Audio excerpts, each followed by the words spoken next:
이어서 삽입정렬 알고리즘에 대해 알아보겠습니다. 삽입정렬은 처리되지 않은 데이터를 하나씩 골라 적절한 위치에 삽입하는 방식으로 동작합니다. 데이터를 하나씩 확인하면서 이 데이터는 어느 위치에 들어가는 게 맞을 것인가, 그것을 매번 계산해서 적절한 위치에 들어갈 수 있도록 해주는 거죠. 이러한 삽입정렬은 선택정렬에 비해서 구현 난이도가 조금 더 높은 편이지만 일반적으로 선택정렬에 비해서 더 빠르게 동작합니다.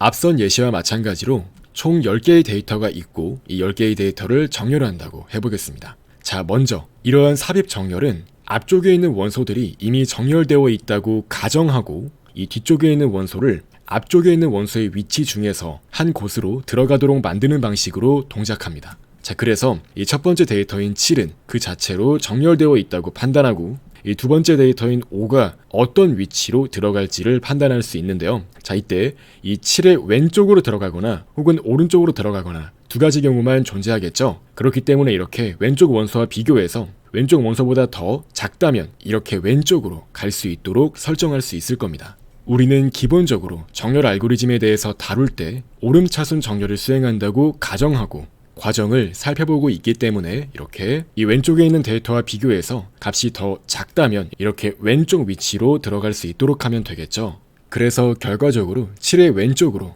데이터 5가 들어갈 수 있도록 위치를 바꿔주면 됩니다. 이제 이어서 그 다음 데이터인 이 9가 어떤 위치로 들어갈지 판단하면 되겠죠. 그래서 이제 첫 번째 위치, 두 번째 위치, 세 번째 위치 중에서 한 곳을 고르면 됩니다. 마찬가지로 이 9는 차례대로 왼쪽에 있는 데이터와 비교해서 왼쪽 데이터보다 더 작다면 위치를 바꿔주고 그렇지 않다면 그냥 그 자리에 머물러 있도록 하면 됩니다. 확인해 보시면 이와 같이 7보다 값이 더 크기 때문에 그 자리에 멈춰 있을 수 있도록 현재 위치 그대로 내버려 두면 되겠습니다. 마찬가지로 그 다음 데이터인 0을 기준으로 해서 어떤 위치로 들어갈지를 고르면 되는데요. 이제 이때 이 0은 9보다 작고 그 다음에 7보다도 작고 이어서 5와 비교했을 때에도 더 작기 때문에 이 5의 왼쪽까지 쭉 들어가게 됩니다. 즉 매번 위치를 바꿔가면서 가장 첫 번째 위치까지 들어갈 수 있도록 하는 거예요. 즉 이렇게 이 데이터 0은 매번 왼쪽에 있는 데이터와 그 위치를 바꿔가면서 이동을 하면서 가장 왼쪽 위치로 즉 첫 번째 원소가 될 수 있도록 들어가는 것입니다. 마찬가지로 3도 이렇게 원소의 위치를 바꿔가면서 결과적으로 이 위치 두 번째 원소의 위치가 되었을 때 멈추겠네요. 자, 그래서 이러한 과정을 반복하게 되면 바로 다음과 같이 전체 원소에 대해서 정렬이 수행됩니다. 먼저 삽입 정렬을 파이썬으로 구현한 코드부터 확인해 보겠습니다. 이처럼 총 10개의 데이터가 그대로 들어가 있는 걸 확인할 수 있고요. 자, 이제 이 두 번째 원소부터 시작을 해서 이렇게 왼쪽으로 이동해 나가면서 위치를 바꿔주는 방법을 이용하는 걸 확인할 수 있습니다. 자, J는 특정 범위를 반복할 건데 여기에서 이 range 함수 안에 이렇게 3개의 인재가 들어가는 경우 이 세 번째는 스텝이 됩니다. 즉 i부터 출발해서 1까지 1씩 감소하면서 반복을 하는 겁니다. 그래서 반복을 할 때마다 여기에서 J는 현재 삽입하고자 하는 그 원소의 위치를 의미합니다. 바로 왼쪽에 있는 데이터와 비교를 했을 때 자기가 더 값이 작다면 위치를 바꿔주면 되겠죠. 그래서 이렇게 스와핑을 수행하는 걸 확인할 수 있고요. 만약에 현재 확인하고 있는 그 삽입하고자 하는 데이터가 왼쪽에 있는 원소보다 크거나 같다면 그냥 거기에서 멈추면 될 겁니다. 자, 그래서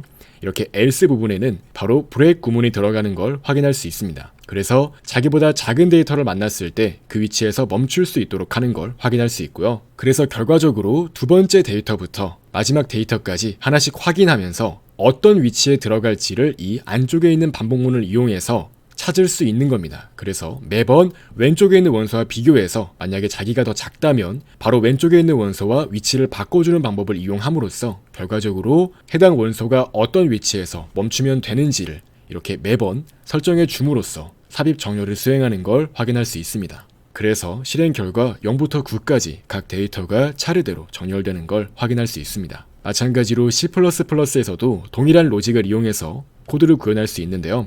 이렇게 문법만 다르고 파이썬 코드와 정확히 동일한 로직을 이용해서 구현되어 있는 걸 확인할 수 있습니다.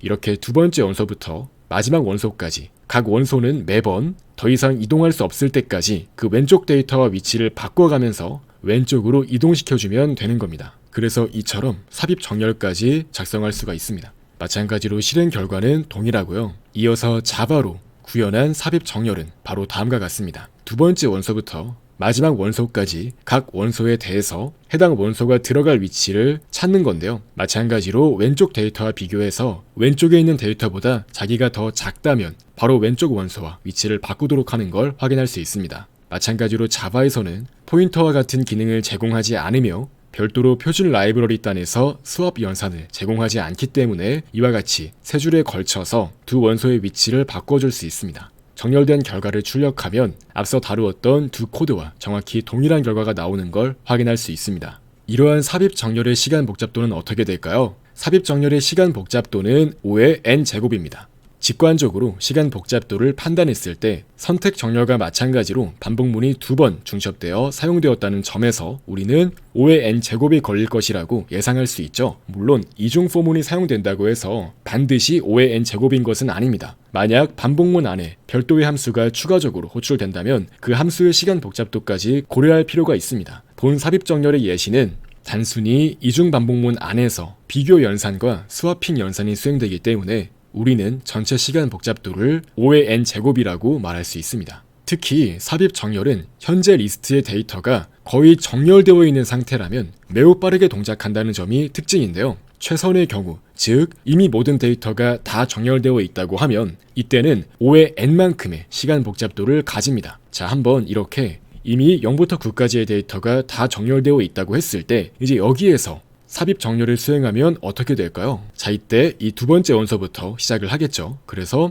이 두 번째 원소인 1이 들어갈 위치를 골라야 되는데 바로 왼쪽에 있는 원소와 비교했을 때 자기가 더 크기 때문에 바로 여기서 멈추면 될 겁니다. 또 이어서 이 세 번째 원소인 2 또한 마찬가지로 바로 왼쪽에 있는 원소와 비교했을 때 자기가 더 크기 때문에 멈출 것입니다. 자, 그래서 오름차순 정렬을 수행한다고 했을 때 이미 데이터가 오름차순 정렬이 되어 있다고 하면 각 원소가 들어갈 위치를 고를 때 선형 탐색을 수행하게 되는데 그러한 탐색 과정이 바로 멈춰지기 때문에, 즉 바로 왼쪽 데이터와 비교했을 때 자기가 더 커서 바로 멈추기 때문에 사실상 이 왼쪽 데이터 중에서 자기가 어디로 들어갈지를 고르는 부분이 단순히 상수 시간으로 대체되기 때문에 전체 정렬을 위한 시간 복잡도는 5의 n이 되는 것입니다.